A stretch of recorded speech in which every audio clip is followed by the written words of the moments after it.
Hey everybody, this is Marian Cowick Owen. And this is David Owen. And this is You Show Me Yours, the podcast where a married couple talks about the movies and television that they loved before the first date. And today I was made to watch The Thing. Oh, sorry, John Carpenter's The Thing. Yes, you wouldn't want to confuse it with 2000 and something's The Thing. No. Which is a prequel to John Carpenter's The Thing. Or The Thing from Outer Space, which is effectively the movie that John Carpenter remade, but only very loosely, which is based on the book, not called The Thing, but called Who Goes There?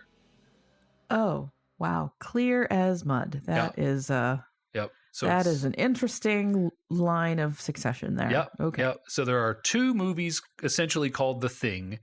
There's another movie where the title is stylized the same way, the same like font, but it's called The Thing, and then the subtitle From Outer Space. Yeah, it's a lot. It is one of those things now we would say like that's just bad. You got bad SEO on that. Yes. Like, no one's ever gonna. It's like naming your soft drink soda. Yes. And thinking like, oh, no one's ever named their soft drink soda before, and then you just know it's impossible to search for it. Yes. You're like soda drink. Soda official, soda, like, no, there's no way to be the top search result with the name like that. I always love when things are official because you know what hoops you have to jump through to say that something is official? None. Right. Yeah. Effectively. Unless someone challenges you, then there's a fight to the death. Yeah. There's a ring. All the mascots for all the other products surround, two old Oldsmobiles, and you fight. You're only allowed to use parts off the car to fight to the death.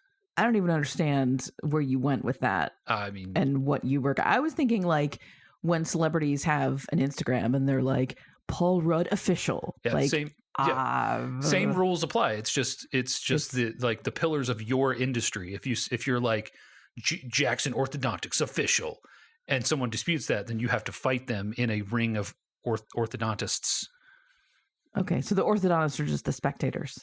Well, they're in you've never been in a pit fight?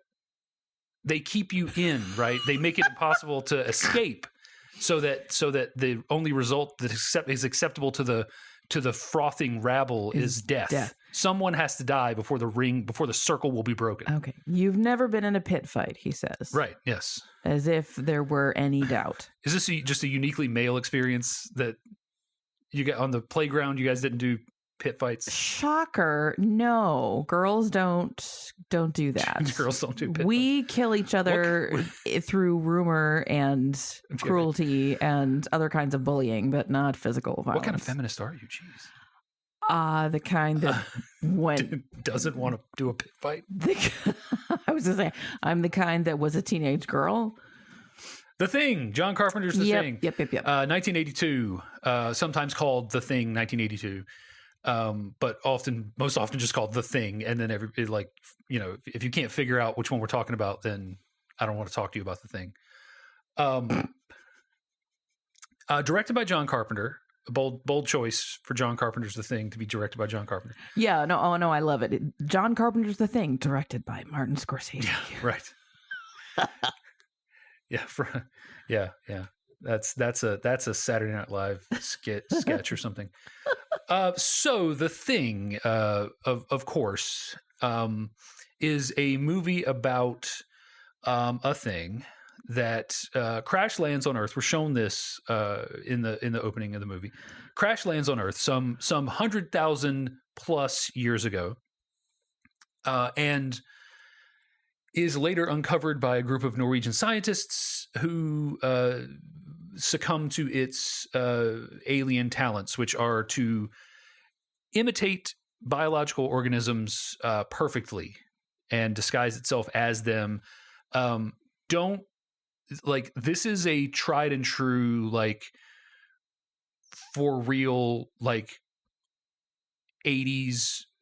80s horror movie where they just are not interested at all with clarifying the exact details. In fact, The Thing gives possibly more details than most movies from its era. At least giving you some kind of a, usually it's just those slugs crawled out of a spaceship, and if they go in your nose, you become a slug zombie, and that's it. No, like, how did these brain slugs drive a spaceship? None of that. It's just whatever. Like, they're brain slugs. How does that work? Do they take over your brain? There's no scientists involved in this. And in fact, because they give just enough explanation, some of that sort of becomes the question for the audience to ponder. How does this work exactly? And it plays into the whole movie and into the ending especially. So we are at, I believe it's Outpost 31 in Antarctica, though it's like U.S. Scientific Outpost number 4 or something. So this is a ragtag group. So we focus in on the Americans once the Norwegians chase after a dog that runs to the American base.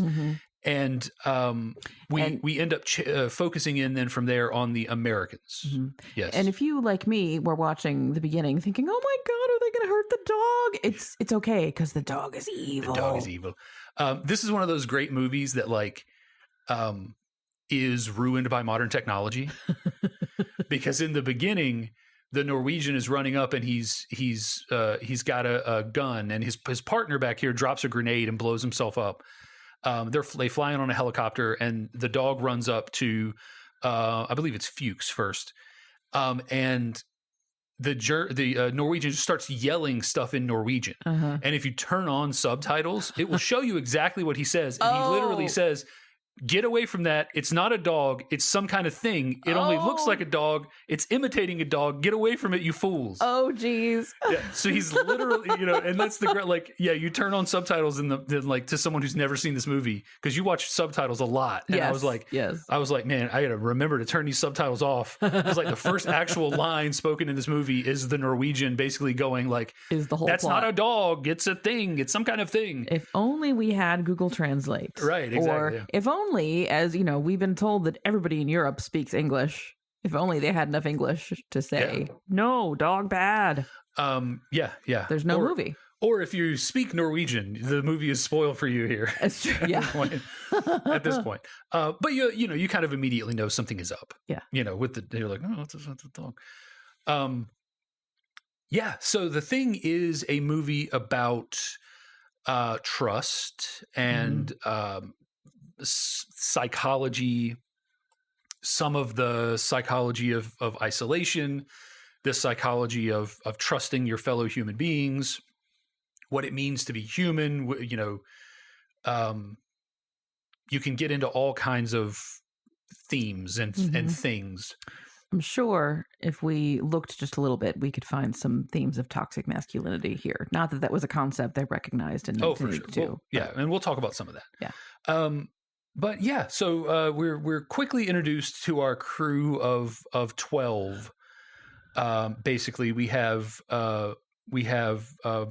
McCready, played by Kurt Russell, which is a frequent John Carpenter collaborator. Another frequent John Carpenter collaborator is Childs, played by Keith David. In an expertly Keith David role, he is so good at he is so good at what he does in films that he has become like the archetype that you ask for. You're like, I need a Keith David type, which is to say a surly, independent black man who doesn't take anybody's shit and is always shown to be very capable, and just isn't here for your shit. Isn't going to take your attitude, is going to clash with your protagonist, but ultimately develop a grudging respect with him. Comes together at the end. It's just, there's just all of this, things that are encompassed in saying, give me a Keith David type. Blair, who is played by a mustacheless Wilford Brimley in the I told you before, you're going to be angry at this when you see Wilford Brimley and his voice just comes out of Blair. Yes, you warned me, and I saw him, and I still didn't get it. And then he started talking, laughed. And I looked at you like, wait, what? Yeah. Also, just because we've been talking about Wilford Brimley always looks older than he is. Oh. I looked it up. at the time this came out, he was my age. Yeah. He was 48. He does not look 48. Yeah, here. he's easily He playing looks someone in his 50s or 60s. Yeah. Granted, the 50s are not that far off. Yeah. Well, and Wilford Brimley had a career of that. Like really from the late 70s, mid 70s through the 90s. Like he could play anywhere from 50 to 80 years old pretty easily. And regularly did. That's pretty much what he made his career on. Yeah. I can't keep naming actors because I start to lose their names after a while. So Gary the Commander is Donald Moffat, who was he's played the president in a lot of things, specifically in Clear and Present Danger, one of the Jack Ryan movies. Yeah, he's got that air of authority. Like he really does feel like he's some kind of army commander. President. He's a guy in charge. He could be a good evil CEO. Kind of type. He's just got that look. Yeah. And Clark, who's the dog handler, you'll recognize him even if you don't know his name. The actor's name is Richard Masur, something like that. Mm-hmm. And he just generally plays jerks or like some snobby husband in of a society lady. Like he generally does not play likable people. So I was primed to not like his character. I don't know if I was supposed to because he was nice to the dogs, but Clark is an interesting. Like Clark is the character that you're supposed to infer a lot of Clark's deal, and I think a combination of the actor and the script and the way it's delivered really does a good job of like.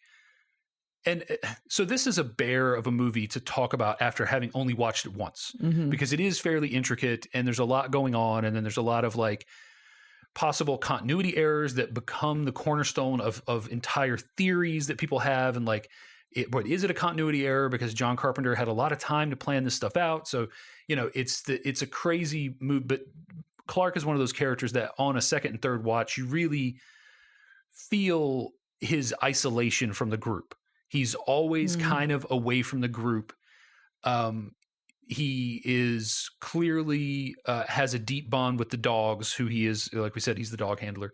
And I think the actor does a great job. He plays it very stoic and very standoffish, and it really communicates a lot about Clark's place in this group of misfits. And a lot of the other guys just, they end up being good character actors that you see in other things over time. We've got McCready, Childs, Blair, Gary the Commander, Knowles is our young cook, Palmer is a stoner and the assistant mechanic, Copper is the doctor, has a nose ring. This is his characteristic. Yeah, I was gonna write down. Yeah, it's so there's nothing is very well lit because it's Antarctica in winter. But I kept seeing the glint even when you couldn't tell really well, and I was like, is that a nose ring or is his face greasy? What? And then it was. And he also wears a bit of jewelry. He's got a bangle that he wears. Like it's not a bracelet. It's like a metal cuff that he wears. Norris is everybody's dad, just a portly guy in a sweater with, kind of short curly hair, like just could be the main character's date's dad on any sitcom. I was going to say, lives on a tree-lined street in Toledo. Yeah, goes and gets the paper in his bathrobe. Yeah, that sort of stuff. Bennings and Norris is our geologist. Norris is also the one that gives us our sort of time frame for the ship, because he's a geologist. And so he's knowledgeable about the shifting of the ice and everything around there in Antarctica. Bennings is our meteorologist. Bennings has no other good characteristics. He's bald and he has a beard. But he just doesn't get a lot of time to develop. He is also has one of the more memorable scenes in the movie. As far as the thing, Clark is our dog handler, as we said, kind of a loner on the outside of the group.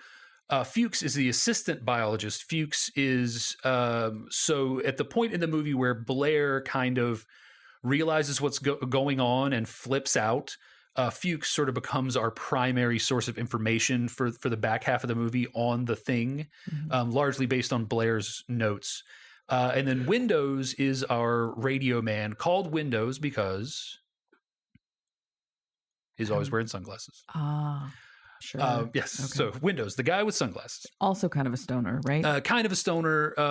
Also kind of a fuck up. Not exactly. Like he gives stoner vibes, but he is has a pre-existing conflict with Palmer. Yeah. So he's not in with the stoner. Childs is kind of in with Palmer. Yeah. They're both shown smoking together. Smoking, if you know what I mean. But yeah, Windows gives stoner vibes, but I think he's on the outside of the group. I think he spends most of his time at the radio console, keeping in communication with the outside world, which in the early going of the movie, Windows tells us he can't reach anybody. Storms, whatever, nobody's answering. And this is our crew, right? And we're going to watch these guys go through a bunch of crap. And this takes place over what? It's like 2 or 3 days? No, it's not long. It's probably a week. Okay. So there's an explicit 48-hour time jump. Okay. They say there's a storm coming in 2 days. Yeah. We got to get ready for that. And we don't see almost anything during that time. There are other times where, because people have done all this. I mean, this movie is full of theories. It spawned a ton of theories. There is a period where Fuchs is in the lab working on a plan to test the blood because they figure out that the thing kind of gets in your blood. And the lights go down, and then there's supposed to be, so the lights go off, somebody cuts the fuse, but there's supposed to be a time jump there of like 12 hours. So it's unclear. I've seen people anywhere from 60 to 72 hours up to a week of time, because there are certain points where, we know that the dog roamed around for a whole day by himself. We know that they went out to the Norwegian base, and they went to the Norwegian and the ship that the Norwegians found. And that's basically a day gone on each of those. So it's really tough to tell, but it is at least three days. I think we can kind of confidently say at least 3 days, up to a week. Okay.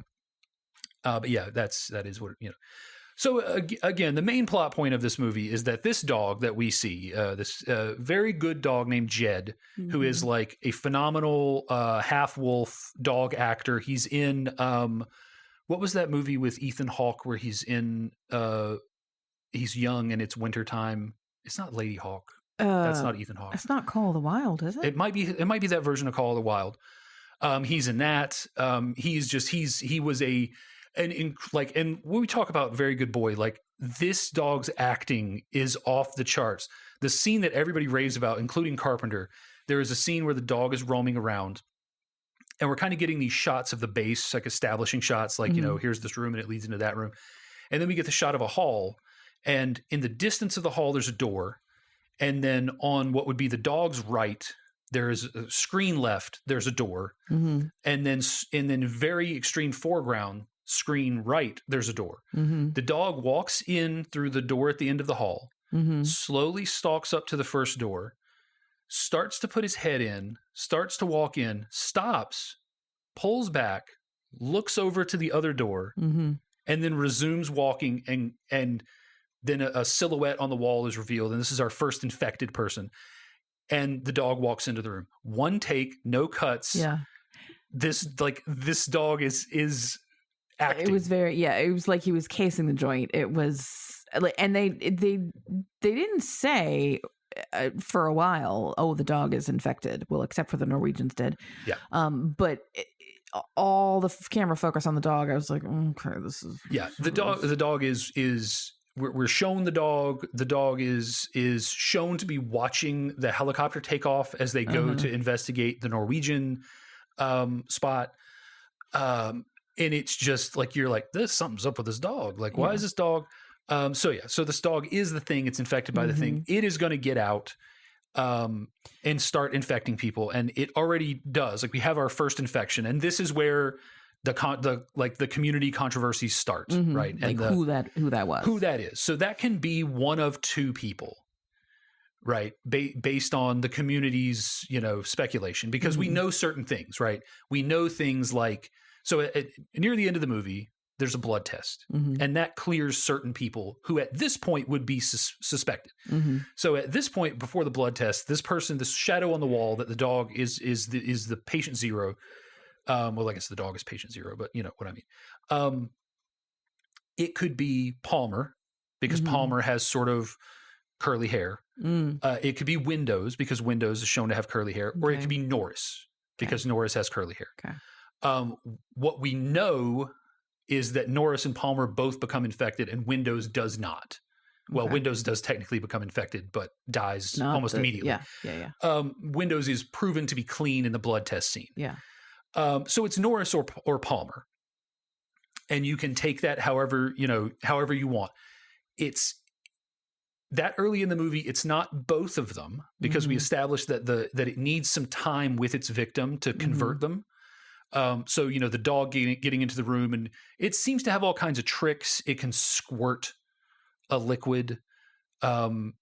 It may cause paralysis. It can potentially do other things that can kind of quiet a victim and force paralysis. So it needs some time with its victim. And we know at one point, Palmer and Norris and MacReady go to the ship.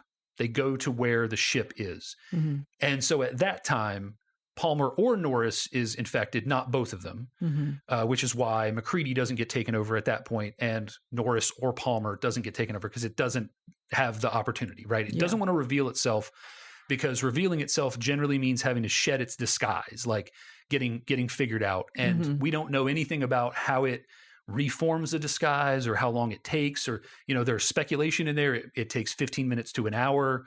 But we have no real idea, right? There are 2-hour videos on YouTube trying to figure out exactly how the thing works. And that is so missing the point of what this movie is about. Yeah. But if that's what you enjoy, do it. Do it. Yeah. And so that's our patient zero, and it goes from there. And you're meant it's meant to seed a distrust in everybody, specifically those guys, but in everybody. And, I mean, I guess technically could it be Blair maybe too? No, Blair is with MacReady on the chopper at that time. So it can't be MacReady. It can't be Blair, because Blair goes with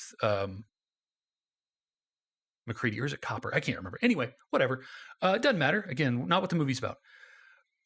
Yeah, and so it goes from there. Like, that's our setup. It goes from there. We know that we've got this thing from outer space. It seems to infect people by sort of taking them over in close proximity.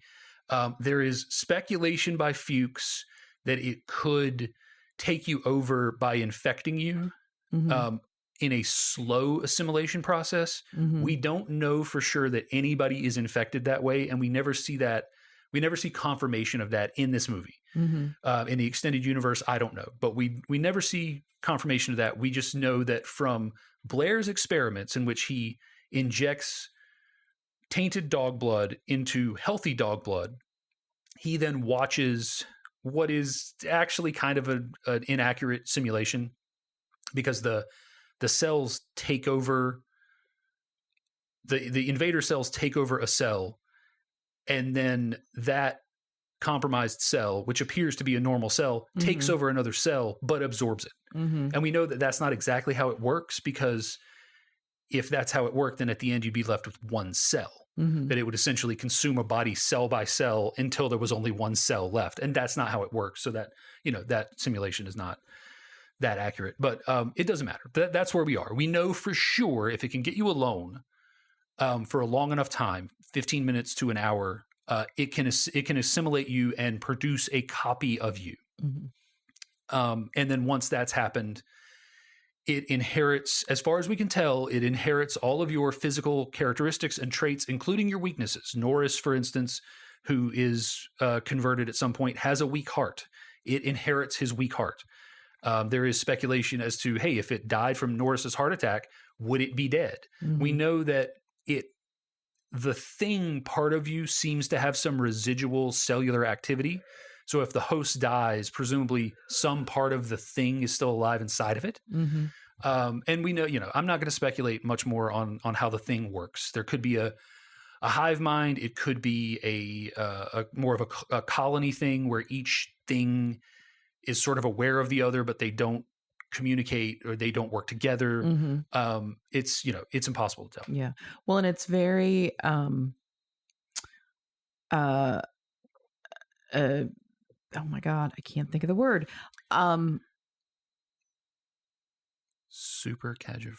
Califragilistic. Sexpialicious. It's oh my God, words.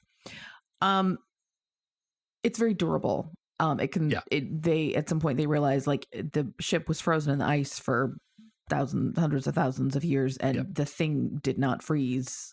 It froze, but it didn't die. Yeah. And so it's, of course, it's in Antarctica, so it's going to freeze again. And, so at some point the mission becomes, okay, we're not going to beat this thing. Like, we are not getting out of here alive, but we have to destroy this thing so that it doesn't attack anyone else. Yeah. And Blair realizes this very early on. So Blair makes all the early discoveries about the thing. He does his simulation. And very early on, Blair is the senior biologist. He very early on recognizes this for what it is. It's a parasitic entity. And because there's no way to tell at this point, he realizes that if anybody gets out of here, then that's a pretty good chance, because his computer calculates 75% chance, which we actually know is already a 100% chance, because somebody, Norris or Palmer, is infected at this point. If it gets out, it's going to eventually take over the whole world. Yeah. Like, it's just a matter of time. It just needs time. This eventually causes Blair to sort of snap, but also like in a practical way. He smashes the radio equipment. He destroys the helicopter and the snowcats and stuff, and essentially traps them there. And is sequestered in a shack by himself. So that he can calm down. and fashion a noose.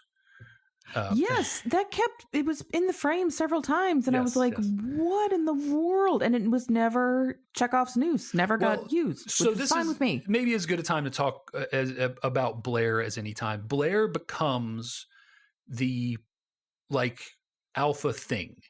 So at some point, Blair is out in his cabin, in a really convenient spot to be assimilated. So So the community thinks, and I tend to agree with him, that Blair is not assimilated at the time he smashes the radio and smashes the choppers, because that's antithetical to the thing's purpose. Right. And even doing something that extreme isn't like I'll do this to throw suspicion off of me, because later on there is a point where the thing seems to do something antithetical to its survival, to throw people off its scent. And Blair is sequestered, and at some point Blair becomes infected. And Blair is pretty much free for the next 48 to 72, sort of 96 hours to kind of get up to his own business. And one of the things that he does is he builds a little spaceship, little Jetson spaceship. And there are great, like, pictures of, like, that little ship drawn as a Jetson spaceship with a cartoon Wilford Brimley in it. He's got a full supply of oatmeal. So he's just flying around delivering Liberty medical supplies to people with diabetes. Yeah, to people with diabetes. And so Blair basically has this time to himself to kind of start enacting the plans of the thing. And there are a lot of things, that I hear brought up or not brought up. Like, Blair digs a cave out underneath the cabin that he's in. The thing that no one ever seems to bring up is, like, the thing is about its survival. There's no reason that anybody else, because people are like, oh, how did Blair dig that in like 2 days? The other things could have been helping him. There's no reason that Norris Thing doesn't go out there and help him with that, or bring him all of those supplies that he needs for all that. Or alternatively, I heard a good theory that that is, he just dug a short tunnel that ended up connecting to the sort of catacombs that are vast and underneath. That were already there. And there's, he basically just happened into that workshop. And that's just a part of the underground that nobody ever goes in unless something goes wrong. So he's basically down there able to, from those tunnels, access the inside, because Blair is almost certainly the one that cuts the power to lure Fuchs outside, or he's possibly one of the ones that cuts the power. And so that could be an easy way that the other things could be helping Blair, and Blair could be getting back into the base to get supplies and all these sort of things. So, there's a lot of those things. Like if you want to explain it, there's some explanations. Like if you want to put pen to paper and like come up with real explanations, and then there's just the movie needs to happen. You can just hand wave it. But yeah, so Blair ends up becoming our sort of alpha thing, like I said, and this noose scene it's kind of a thing of like. So it seems like Blair may have even been aware of his situation. Maybe he was the only slow assimilation. Everyone likes to point out he touches the thing, the dog thing with his pencil, and then he puts it to his lips. Ew, I didn't even notice that. Maybe he got slow assimilated. We have no confirmation. Well, he was very cavalier. Yes, they bring back one of the corpses from the Norwegian. Yeah, it's affectionately called the twins or the split-faced thing. Yeah, yeah. It was assimilating and it got stopped like midway through. And he's dissecting it and trying to figure out, what innards it has and blah blah blah. And he's wearing like just like food very grade, thin, yeah. And cafeteria lady, gloves. Yeah. It's nothing over his face, nothing over his skin is and no, they do think it's dead at this point. They think that the twins is dead. So they think it's inert and there's no, but still, like you don't know what this thing is. Like yes. I don't know. Of course, I am looking at this through a COVID lens. I don't know in 1982 would they have thought that, because it wasn't like AIDS wasn't even really a thing yet. Not to most people anyway. So who knows? But to me in 2025, I was like, Yeah. So the noose is perhaps Blair sort of was slowly infected and he sort of started to understand his situation. Yeah. But before he could go through with it, he is fully thinged. Yeah. The other thing is it's performative. Yeah. Right. It is that we are the first time we see it, we're talking to the already fully thinged out Blair, and he is using that as a reason that they might want to bring him back in. Because that whole interaction where they open it up and the noose is there and, he's just sitting there eating out of cans or whatever. And he's like, hey, I'm better. I just want to come back inside. Can I just come? I'm not going to hurt anybody. I feel better. I just want to eat some oatmeal, warm up. Right. I just want to come inside and have my Quaker. I can't stop with oatmeal jokes. Have my Quaker oats. Lowers your cholesterol and keeps you from becoming a thing. Oh, sure. And so he's the thing by that point, and he's just trying to get back inside. Yeah. And they close the little peephole on him, and they don't let him back in. But yeah, so that sort of leads into this sort of thing of like the intelligence of the thing. Is it as intelligent as its host? Does it have its own intelligence? What are the intelligence levels of any individual piece of the thing, which we know reacts as a sentient entity from the blood test scene? And it brings up a lot of cool questions we're not going to go into because we only have so much time and there's not a lot of point in discussing it because I don't think it gets us any further along. But yeah, so Blair will become our sort of number one thing. And we'll see his beautiful transformation a little bit later. One of the things that I promised, and I was surprised by the degree to which you were not impressed by this, was wet puppets. I wouldn't say that I wasn't impressed. You basically no-sold me on the wet puppets. I would just say, well, to me, it just looked like a lot of red Jell-O. Well, you say that, but I don't know what you're talking about when you say red Jell-O. Like, for sure, there was in like the scenes where there's something goopy dripping. Yeah, I'm talking about when the dog thing is snarling and its head is moving back and forth. It is absolutely soaking wet and glistening. Then it was like vanilla pudding. No, it's KY jelly. Like it's perfectly. This is what I'm saying. You're talking about goop, and I'm talking about the skin texture of the thing. Like when the Norris thing jumps on the ceiling, and its weird head on a snake body is looking around on a worm body.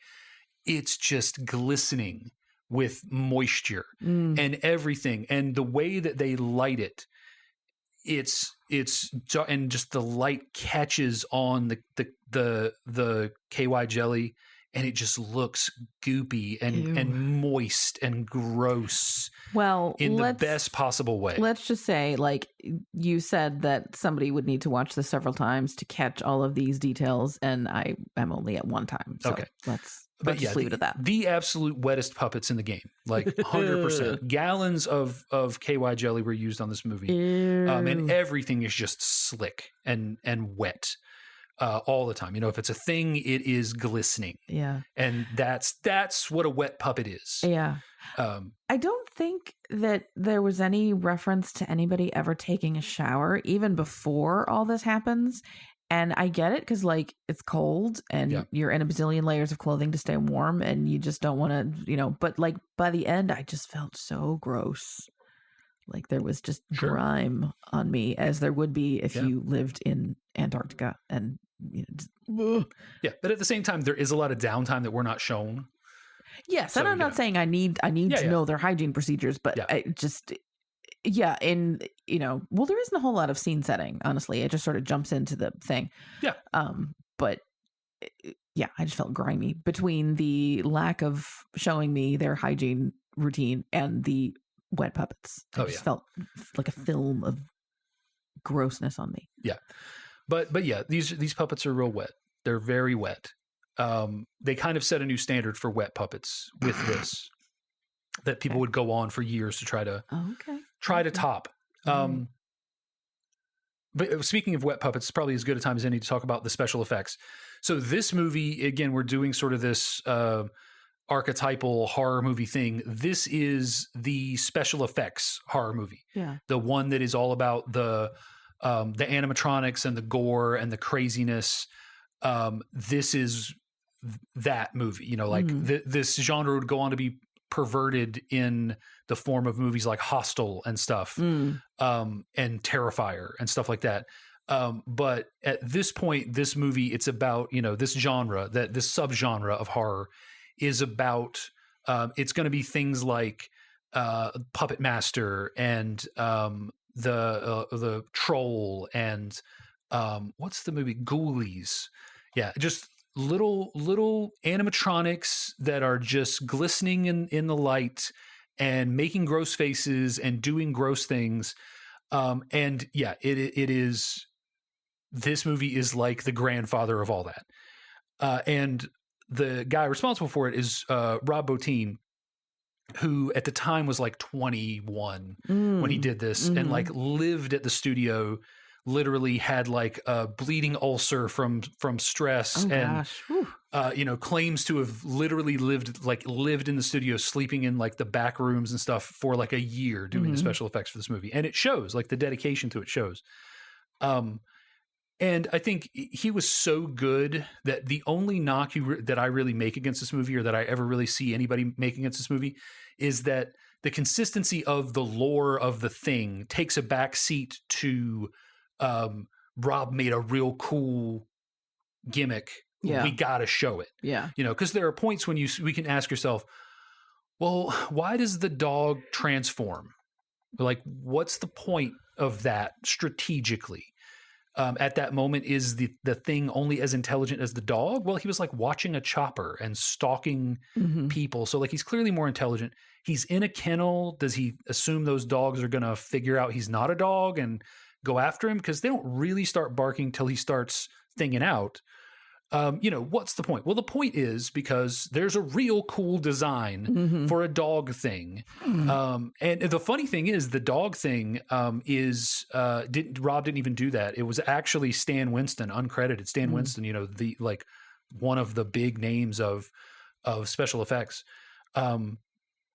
Because Rob was so overwhelmed, Stan Winston did the dog thing, and the dog thing has some of the best details because it's all that he was concentrating on. Stan Winston was concentrating on. There's a moment in the movie, and it is like a second long, but there is this beautifully grotesque, right before the dog thing gets burned, it splits open, and this thing comes out, and it opens up, and it looks like a flower. What it actually is dog jaws with teeth. Are the petals around this thing as it like spreads open. Yeah, I think I remember that. Yeah, and you get this, and it's only on screen for like a second. And you get this idea that like when the thing is sort of in this state, it almost doesn't even have, it hasn't zeroed in its control. Mm-hmm. And it's like pulling in these other dogs. It assimilates at least 2 or 3 dogs. Mm-hmm. It's pulling in these other dogs, and it's like coming to terms with like, am I going to split into 4 dogs? Am I going to make one big dog? You know, what am I going to do with all this extra, material and extra energy? It kind of reminded me of in Colorado Space when, what is it? The mother and the son just sort of get Fused melded together. Yeah. I think that's the only time where there's a fusion happening, when the family gets eliminated. But it was sort of like that, and I think it was sort of a similar color and texture. I can't. It's very similar. I would not be surprised if that special effect was not like inspired, because the thing about Rob Bottin is that his work is so influential that so there are a couple of names. There's Dick Smith, there's Stan Winston, and there's a handful of other names. There's the guy that always worked with John Romero. His name escapes me. And Rob is one of those that's like, you know, you hear about like a musician's favorite musician, that kind of thing. Like Rob is that. Like he is a special effects artist's favorite special effects artist, especially if you're darker and you're doing horror and stuff. He is that guy. Like he did the effects in Total Recall. He did the effects he made the suit for RoboCop. You know, he's just got all of these credits. He's maybe most famous for, if not this movie, secondary would be his werewolf transformation that he did for the movie The Howling, which came out right before An American Werewolf in London, which is lauded for like its amazing werewolf transformation. To this day, there are a lot of people that prefer The Howling transformation over that one. It came out like weeks or months before. So it's one of those things where like they weren't imitating each other. They were both having the same, sort of once in a lifetime special effects moment independently of each other. But yeah, it's one of those things that he has this sort of larger than life personality. He's got this sort of like long kind of feathered hair and a beard. And he's very animated when he tells stories and stuff, when you see him in interviews. And he worked extremely consistently, did a ton of stuff.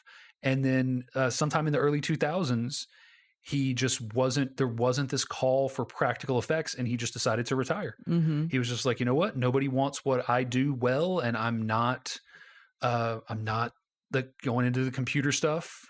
You know, a lot of guys, Phil Tippett is a guy who ended up figuring out the computer stuff. He was one of the ones that did the dinosaurs for Jurassic Park. And Rob was just like, you know what? No, I'm not becoming a digital artist. I'm not making CGI gore. This is it. This is the end of the road. I can very much relate to that point of view. Different industry, different technology taking over. Yeah, but this is like 20 years ago. And he's just like, you know what? Writing's on the wall. Yeah. And it's funny because there has been a resurgence in practical special effects, including in the Thing prequel. It's 2011, 2015. I can't remember when it is.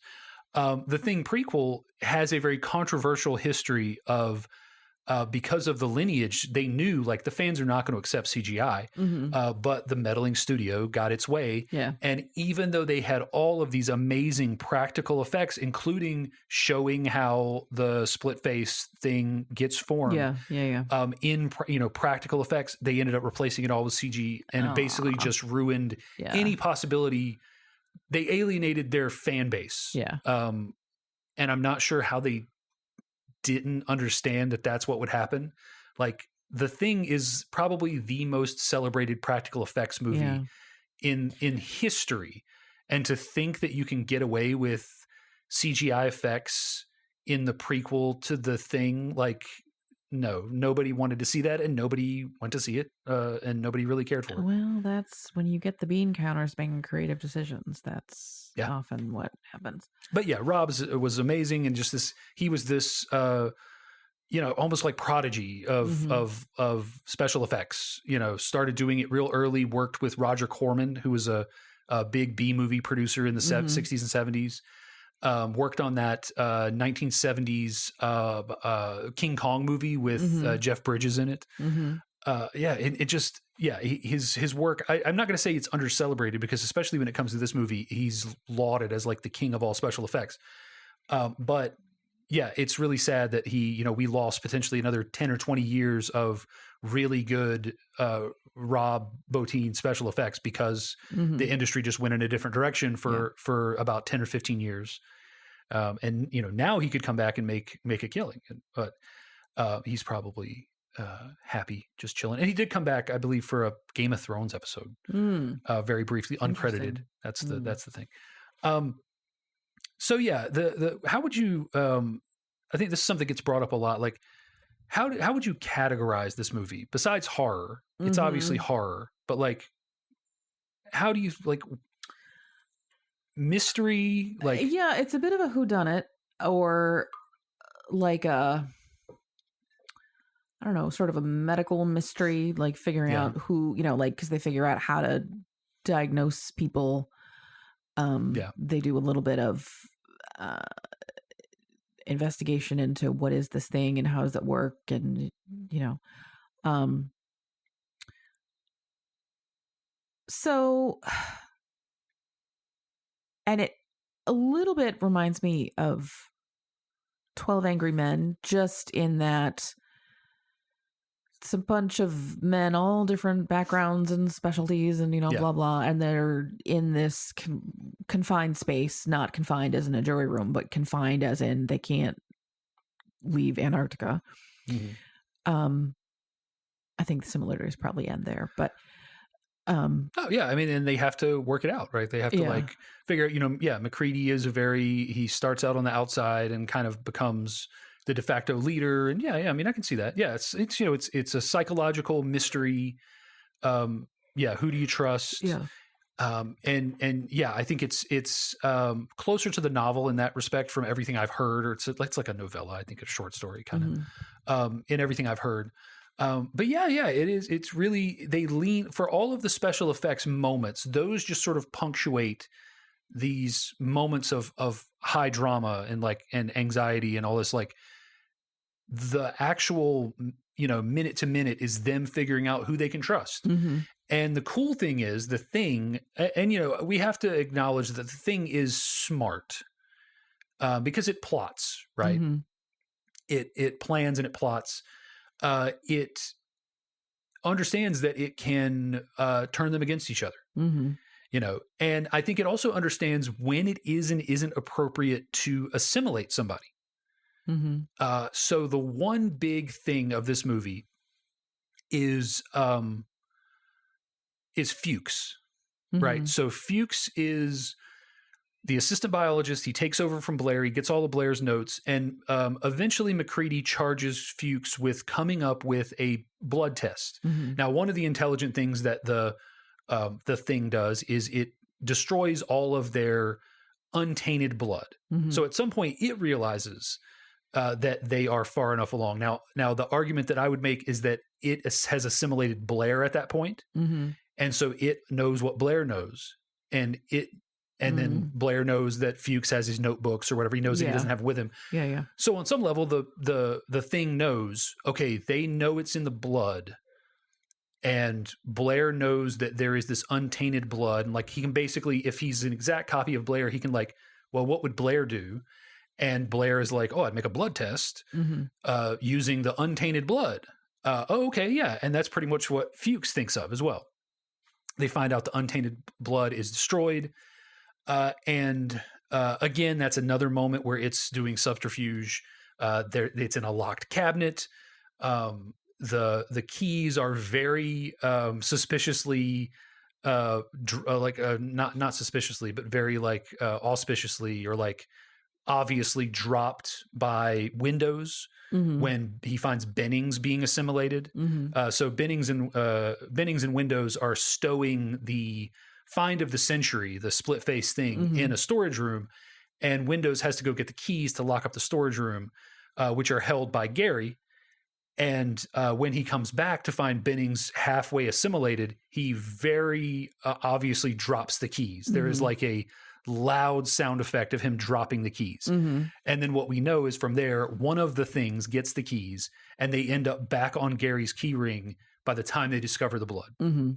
So again, it's plotting, it's planning, you know. And so Fuchs is, during the power outage, is distracted and pulled outside. Outside, Fuchs finds a pair of pants or something of MacReady's. And we have established that when the thing transforms you, it needs to get as much skin-to-skin contact as it can. So it like rips through your clothes to get to your skin, to touch you and to transfer its thing juice into you. And so Fuchs finds this and is kind of, I don't think he buys it, but clearly because we later see, and again, we have to trust the movie. There's a lot of theorists who want to be like, whoa, MacReady could have faked his blood test. We have to take the movie at face value unless the movie tells us otherwise. So we know that MacReady will test clean in just a couple scenes. Fuchs finds MacReady's torn clothing and doesn't seem to necessarily buy it. And then we cut to MacReady saying like, hey, has anybody seen Fuchs? I haven't seen him since the power outage. And again, indicating some amount of time has passed. We don't know how long. They go outside, they find Fuchs, and he is a charred skeleton, half covered in snow. And his poor glasses are just there. And his glasses are there. And they're like, oh, it's Fuchs. So the thing presumably either attempted to assimilate Fuchs or killed Fuchs because, and this is what I was getting at when I started all this, if the thing assimilates Fuchs, it will be suspicious if Fuchs stops working on a blood test. So knowing that Fuchs is supposed to be working on a blood test, he would not want to, he would understand that assimilating Fuchs would be a mistake because he would have to deliver a blood test for MacReady. He also understands that assimilating MacReady wouldn't be a good idea because MacReady has been shown to be the sort of practical leader who has been very careful about everything. And if all of a sudden he's like, hey, I think we should all pair up and go into rooms by himself. And, you know, Palmer, you go with Gary, Norris, you go with Copper, you know, it just paired off everybody who's a thing and not a thing and sent them into rooms together. You know, it would be totally suspicious. So he understands that the thing understands that there are certain people that are not advantageous for it to copy because if it were to copy them, it would have to continue on the path that they're on, which is the path that will lead to its destruction. Demise. Yeah. It's really kind of terrifying when you think about, I'm thinking about viruses, but this too, and, you know, non-human nefarious entities, how smart they are or how their processes are designed for maximum impact on us. Oh, yeah. Like you think about a virus that, you know, you're infected and you don't show symptoms for a week, but you can still spread it before you know you're infected, like, you know, and it doesn't kill you. So you like, because when we talked about contagion, people always show symptoms immediately and they die immediately. Yeah. Which in real life means you can't spread it very much, but in real life you can just, or have very few symptoms or no symptoms and walk around infecting everybody. And just like, it's sort of terrifying to realize how smart these non-human things can be. Well, and more terrifying than that are the ones that are like, there's the one, I forget the name of it, but it infects rats and it makes them want to, it makes them attracted to cat pee. So that they go to seek out cat pee, therefore finding cats, therefore getting eaten so that this thing can infect the cat. This parasite can infect the cat. There are, of course, there's the wasp that injects into the murder hornets. Yeah, they inject their larva into a caterpillar, which then just sort of walks around as an incubator. There's there's one that gets into certain kind of, I think maybe it's crickets or something. and it makes them want to climb. And so that they climb up and they get eaten by birds, so that they'll climb up high and so that birds can see them and eat them. And then they infect the birds. Just crazy stuff. Like, controlling the brains of these creatures. Mother Nature is kind of an asshole. Absolutely. Jeez. So Fuchs is kind of the one out of all of these that is like, I think displays the intelligence of the thing the most of all, because it understands it can't be Fuchs and not deliver a blood test.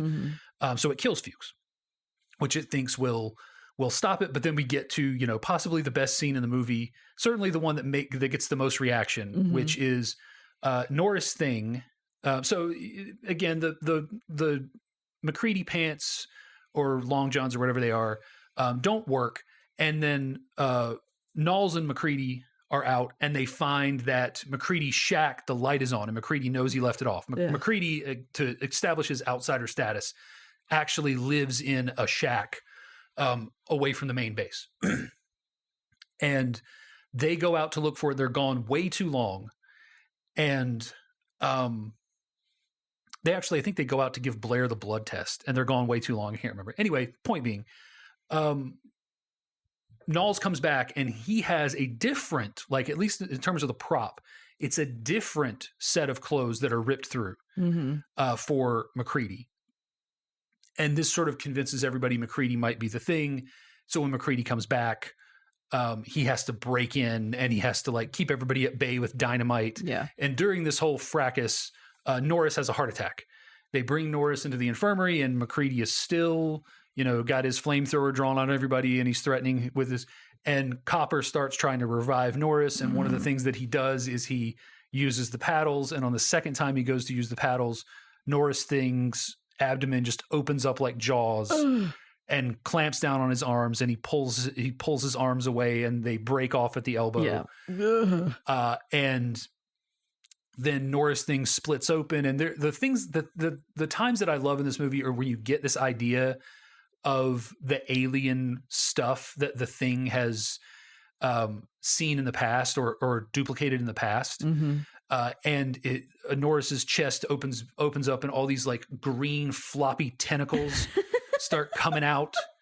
And then the Norris Thing, as it's called, jumps up out of the abdomen, and it's like a Norris head with the crazy, worm tail leading to this sort of crab-like body that's hanging onto the ceiling. MacReady roasts it, and during the ensuing fire, the head of Norris basically just pulls itself off. And again, on the inside, you see all this green, stringy weirdness, falls to the floor, uses its crazy lizard tongue to pull itself away from the fire, and then sprouts insect legs, and eye stalks pop out of its head, and it starts starts trying to escape. And one of that is the what the fuck scene in this movie. And this is the other time that the thing seems to act against its own best interest, or the best interest of a piece of it or a fellow thing. Because as the Norris head crab is waddling away, Palmer, who is definitely already a thing by this point, says, "You got to be fucking kidding me," as he's watching it going across the floor, which causes MacReady and Windows to turn, and then they torch the Norris head thing. Yeah. And again, at this point, Palmer is definitely a thing, because we're about to get confirmation of that just minutes later. And seems to then be going against his own best interest. And then this is where the theorists all come in, there's still some Norris, or there's still some Palmer in there? Is that Palmer reacting, or is that the thing? Forget about all that. It's all the pot that made him partly immune. And then that leads us into the blood test scene, which has the great jump scare of this movie, which got you hard. When MacReady puts the hot wire into Palmer's blood, and the blood reacts violently. And Palmer things out and kills Windows, and then you eventually we kill Palmer thing, we kill Windows thing, or Windows proto thing as he's turning into the thing. The way that they kill most of these things, by the way, is burning them. Fire. Yeah, they figure out fire is effective. Yeah. So if you don't like the notion of things being burned alive, don't watch this. I mean, they're not human at that point. So, but yeah, and there's so in the book, I believe it's electricity, and they like set electrical traps and stuff. And also in the book, there's like 40 people at the base. Yeah. So it's a much different dynamic. But one of the things that I think is a beautiful, and I forget the name of the director of photography on this, even the production designer. One of the things they realized is that they're gonna be outside in this sort of blue hued snow all the time, especially at night, and the orange flames are just this contrasting color, and it just has this beautiful look. This big fire burning as they're burning all the remains, when there's just this, bluish snow, nighttime moonlit snow all around. So it's a really cool choice, not just for, I think it's an easier way. It's a more direct way to kill them, and something you can more easily carry around. But yeah, like visually, it's also just great because it just has a wonderful look to it with the fire. The blood test scene is, probably next to the Norris arm munching thing scene, one of the most famous scenes. But the movie pretty much wraps up pretty quickly from there. Like you say, they realize we're not getting out of here. Let's blow this shit up and try to kill it. Certainly, like, give it nowhere to go. And they start blowing it up. This goes poorly. Blair thing reveals himself, kills Gary, kills Knowles, and confronts MacReady. MacReady, in action hero, action hero style, throws dynamite at the thing and gives us one-liner and blows up the Blair thing, which leads us into our ending of the movie, which is like the thing that everybody talks about to this day. MacReady is some amount of time has passed.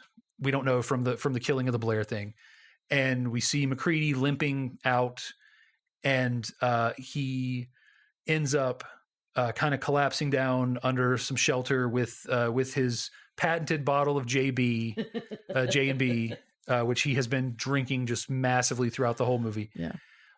And up walks Childs, who we haven't really talked about nearly enough, but Childs has been a constant thorn in MacReady's side, and Childs was left behind at the end to watch the door as they went out, as they, being Gary, Knowles, and MacReady, went out to check on Blair.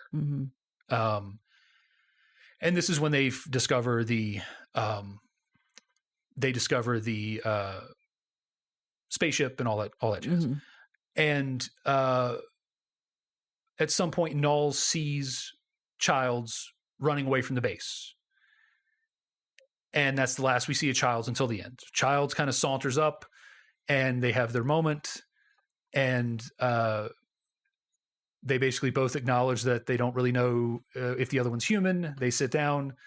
MacReady offers him a drink, and the stinger comes in. The music stinger comes in as he takes the drink, and then MacReady laughs, and we fade to black, and that's the end of the movie. And you never know. Yes.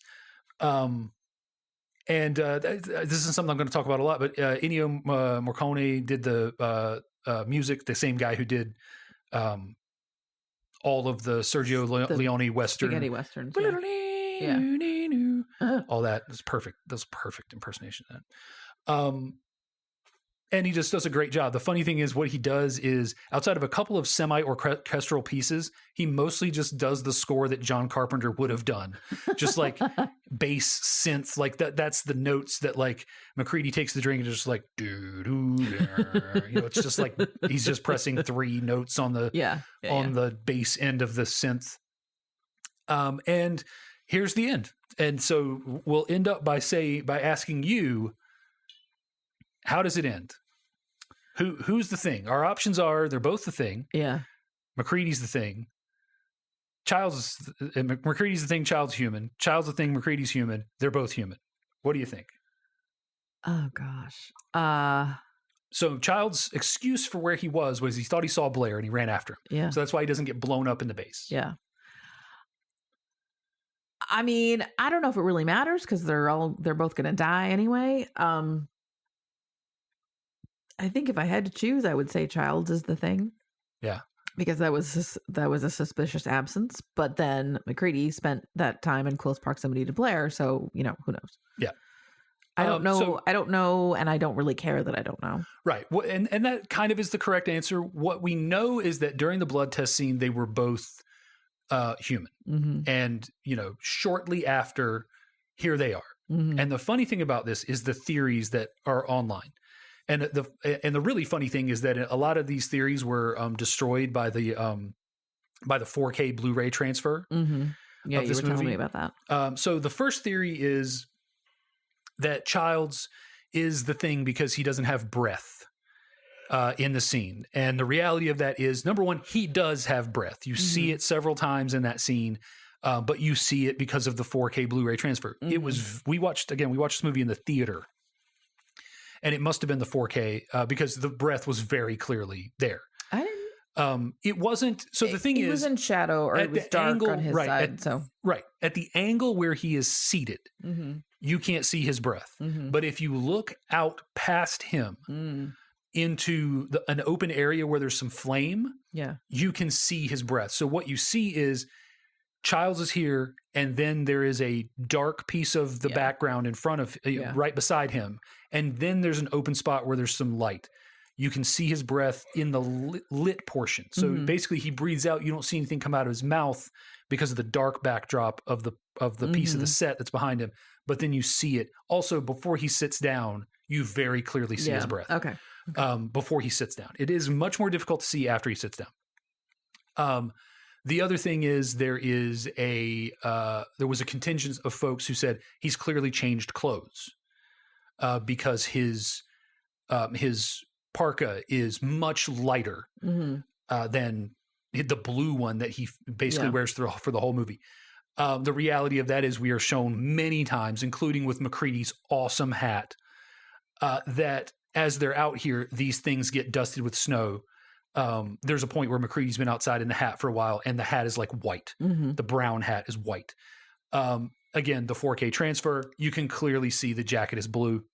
It's just covered in snow. Also, you can see it's the exact same style of jacket that he's been wearing the whole time. There is also a moment that everybody points to where we see Childs and he's watching them all go out to Blair's shack. And there is a certain arrangement of coats on the wall. The one that's nearest to him is blue like his coat. And then there are green and tan ones. When we are then shown that Childs is not there and the door is open, we get the same shot from the same angle. The coats are all different. The blue coat is nowhere to be found. And there's a tan coat there instead, yada, yada. Probably just a continuity error. But people have seized on that. And now, of course, that becomes much more likely to be a continuity error when it's revealed in the 4K that he's clearly wearing the same coat. So he's clearly wearing the same clothes. So but we also are shown that Gary begins getting assimilated without getting his clothes ripped off because Blair puts his hand in his face and his fingers sink under his skin. And then his hand becomes fused with Gary's face. And as he's walking through the catacombs, he's dragging Gary's entire body and he's fusing with Gary's face. And then they fuse into the what's called the Blair thing. So that's the eternal question. And I think you are right that it doesn't matter, right? Some will argue that it does because what the thing wants or what they surmise that the thing wants, they guess, we don't get any confirmation of this, that what the thing wants is to go back to sleep in the ice and wait for some rescuers to come and rescue them. Their idea to blow up the camp doesn't actually prevent this unless they blow it up. So they think they blew up Blair. If that's the final thing, then you got him. But if either of our last two guys are the thing, even Childs makes the comment that we've heated it up, but it's not going to last forever. When those fires die down, they will freeze to death. Yeah. And whoever is the thing will presumably maintain that low level of molecular activity and be saved. John Carpenter has always been very squirrely about it. He did, I think, recently say one of them's the thing, if I'm recalling that correctly. There are, I think in the script, there's an ending where MacReady gets rescued and they do a blood test and they prove he's not the thing. It was like a more of a happy ending that the studio wanted or whatever. But but basically John Carpenter created like a perfect ending that has people talking about a movie from 1982. Yeah. 40 plus years later. 40 years later. And it's beautiful the way that he did it, because he leaves it all up to you. And it's a perfect reflection of the themes that he has laced throughout the entire movie, because it's been who can you trust, paranoia, and Childs in the middle of the movie brings up a great point. If you're the thing, do you even know you're the thing? Yeah. So maybe one of them is the thing and they don't even know it. My personal pet theory is that, and it's adjacent to another theory. There's a theory out there that at the end of the movie, MacReady is about to drink kerosene and kill himself. That's what's in the bottle, because they've been making these Molotov cocktails. Yeah. He offers, before taking a drink himself, he offers it Childs. Childs puts it to his lips. Music stinger. MacReady laughs into the movie, because the thing wouldn't necessarily know that it's drinking kerosene. Yeah. And that's how MacReady knows. The flip of that is, as Fuchs said, prepare your own food. Yeah. MacReady's the thing. He's presumably touched the bottle to his lips. Right. He hands it to Childs. Childs drinks it. Childs is infected. Now they're both the thing. Yeah. Yada, yada. My theory is that they're both human. And MacReady was, assuming he was alone, didn't want to freeze to death, and is about to drink poisoned liquor. That it's real JB, but he's laced it with something, a narcotic or something that, maybe something from Palmer's room, something that's going to put him out so that he can just die. And giving it to Childs. Now he knows whether Childs is the thing or Childs is human, he's going to die too. Now that we're both going to go. And I kind of like that reading of it personally, that it's a laced final drink. Childs drinks it. That's why MacReady laughs. He knows, okay, no matter what, we're done. You're going to die. I'm going to die, because we're both drinking this poisoned scotch or whatever. Yeah. And it's an easier death than just freezing. Right. Anyway, exactly. That's not fun. Yeah. And there's some extended universe stuff, video games, and like I said, the prequel movie, which covers what happens with the Norwegians. So there's limited answers out there. But I kind of like to just leave it there. You don't know, you can never know. And that's the thing. That's why you say, like, you don't get that invested in it, in wondering about it. Yeah. But it is an interesting way to rewatch the movie looking for clues. Yeah. Well, and, now that I think about it, it's sort of strange that I'm not bothered that I don't know, because usually I hate ambiguous endings. Yes. Yeah, because again, like I said, the reality is if both of them are the thing, the fire's going to go out sooner or later. They're going to freeze to death, and presumably they're going to preserve their matter, and their plan eventually is going to work. Be rediscovered, reanimated. Yeah. I think, yes, I would spend some time writing a note pinned to my chest that explained, burn me, because I am, yes, just trust me, do it.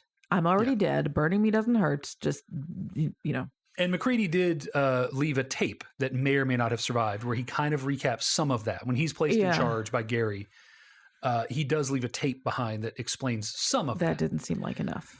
Yeah. So, I mean, that's pretty much the thing. The only thing I will mention is, and this came up right after we watched it because of the nose ring. So this is not, I'm pretty sure this has explicitly been stated to not be the case, but you can read this movie as being about AIDS. Yeah. And people point to Copper as having a nose ring, wearing jewelry, like an arrow pointing to him as a potentially gay character. You have, again, it's an all male cast. They're all together. They don't know who they can trust. They don't know who's infected. But in reality, after looking into it a little bit, like, really the AIDS stuff broke in 83. Yeah, I don't think they were making this movie in 81, 82. Like, it existed, but it hadn't really broken out in America. So it's just the timelines don't add up. And sometimes I think that's fine, right? Because you watch a movie and you feel a connection to it and you feel like it's speaking to you. And that's a valid, and I think even John Carpenter has said this in an interview, like, that's a valid interpretation, even if it's not intended. Yeah. Well, yeah. I mean, it's, every era of history creates its own lens. And when you look back at something that happened before an era, you're still looking through that lens. So, Yeah. And so, yeah, not, probably not. Sometimes movies are about social, explicitly social topics. And I think that this, you can bring things into this, you can bring race into this. Childs as a competent Black man is not trusted to take leadership. Like, there are things you can certainly bring in and examine in this movie that may or may not be a message. And we know John Carpenter, having watched They Live, is prone to those sort of social messages in his movies. So, it's not anything you can rule out. But yeah, I do believe, unfortunately, it is not. That is not the theme. And also, Carpenter didn't write this movie. So, for all that they did kind of shred the script in a lot of ways to make the movie they wanted to make, that it's almost impossible to actually find like that anything more than a few little hints of like, well, it's all men and they don't know who's infected. And Copper's got a nose ring and he wears bracelets. And well, in a way that makes it more fun when you know that the subtext is not there, but you can find the little parts of it anyway, because what's the thing? Like, there's only so many stories, man versus man versus himself, man versus environment, that kind of thing. And so these themes are present in so many things, even well before this particular concept existed. So yeah, and when I was younger, like in my 20s, I used to like to see how well I could bullshit something. It's kind of like the scene, the diner scene in Reservoir Dogs, where they talk about what is like a virgin about. You know that story? No. Okay. I've seen it. Never mind. We just won't. I'll tell you after. Okay. But it is 100% bullshit. Okay. But the conviction with which I think Mr. Pink tells it is it almost convinces you. Okay. And I like that thing that, like, you're telling a story that is so plausible and you can point to so many details that someone goes, oh, you might be right. Yeah, like that might be. Like, that you're 100% bullshitting. And you were bullshitting so well that you went all the way around back to. And this is kind of like, I'm not saying that people who see that theme are bullshitting. What I'm saying is they are seeing something that has a lot of hallmarks, but was never intended to be the, and you can spin it into that if you want to, but it's not necessarily intended to be that. So that's the thing. There's so much more I would love to talk about. We're way over time. This is a complicated movie to talk about. Watch The Thing. It's great. Watch it in a theater if you can. It was a fun experience. Yeah. I enjoy seems like the wrong word, but I'm glad I got to see it because I had not. And it's Kurt Russell is so, like, I don't think he's I wouldn't call him like a good actor.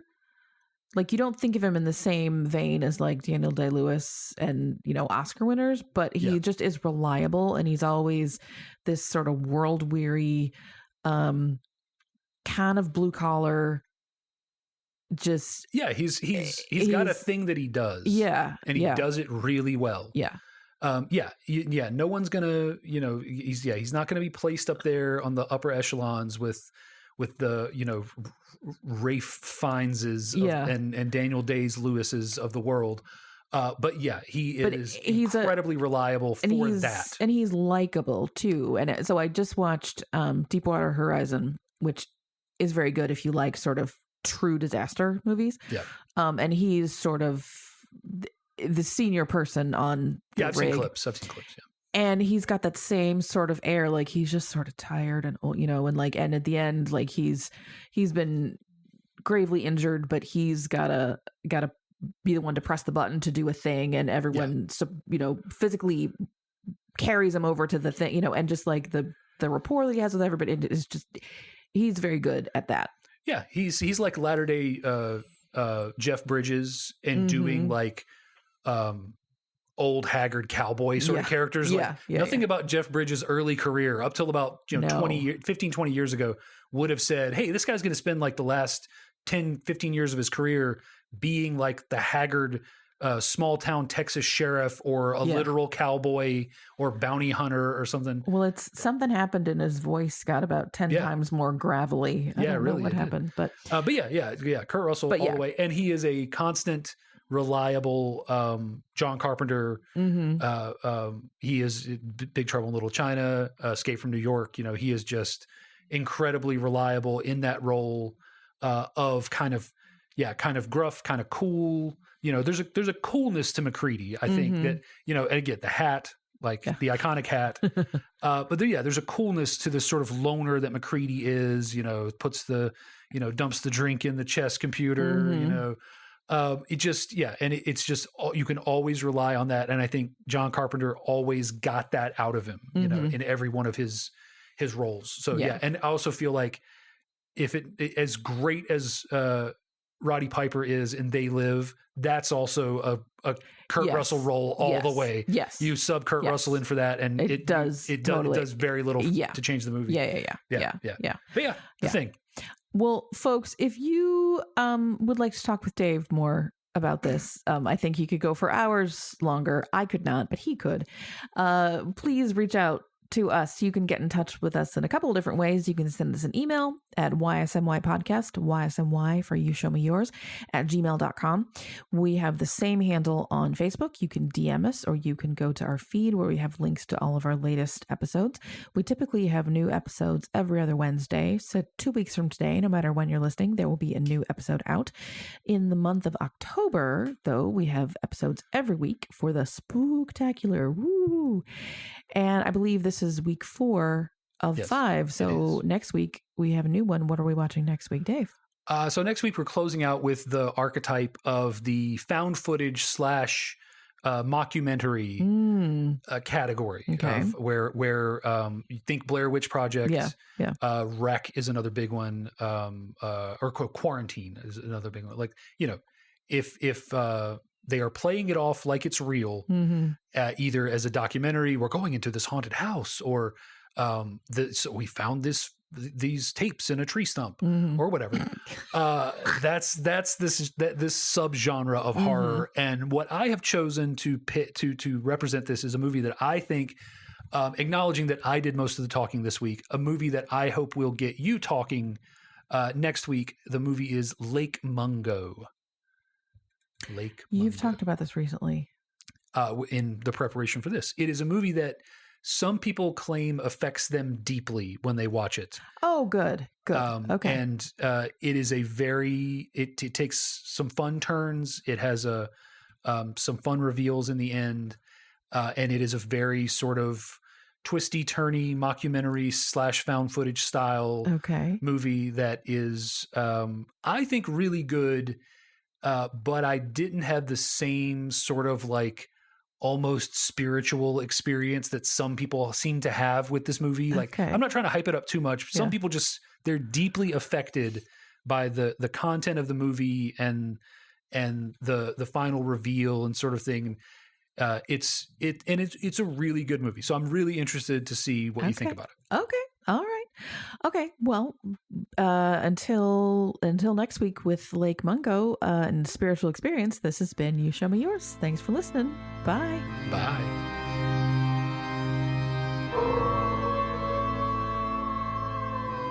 So Like a Virgin is supposed to be about a loose woman having sex with a man with a large penis to the point where it feels like the first time again. That she feels like a virgin touched for the very first time, because That is a very male interpretation Yeah. of it. And now imagine Steve Buscemi in character as Mr. Pink, oh gosh, you know, telling that story. Oh, I forgot he was pink. I've anyway. seen it, but it was a long time ago. Yeah. Well, Okay. that's So that. it's all about the love of a big dick. Yes. Good to know. Nice. Good to know. Glad I got that on recording so I can put that on the tail end of this episode. Exactly.